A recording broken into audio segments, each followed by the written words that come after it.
来继续来看这个法务部调查局的调查班，今仔日举行第59届的结业的典礼。总统蔡英文特别去主持典礼，致辞来勉励着新学员。讲这届结婚的学员是一个比一个较优秀。Giornata a tutti, mi chiamo Antonio。意大利话正练长调查局调查班第59届结业典礼，这学员拢有来历。第一名结业的杨志仁，唔但会晓讲意大利话，佮捌去到越南做华语的老师。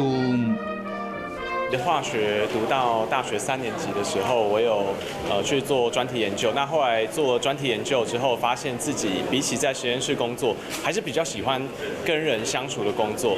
面对镜头讲话真大方，调查局头一摆有2位空服人员的调查官，洪德林是国内安全调查处处长的细汉查某囝，伊即日嘛是调查官，已经拍破50公尺自由式游泳的记录。其实原本的记录就是姐姐的。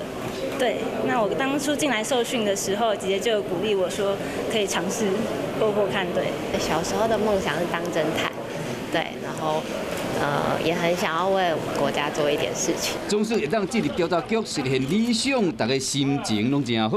总统蔡文嘛，甲这学员做伙翕相，并且致辞鼓励。调查局还有新人啊，唔但有空服人员，要包括有羽毛球的教练健美先生，甲游泳的健将，嘛好这期结业的学员，因果是有上强的运动细胞。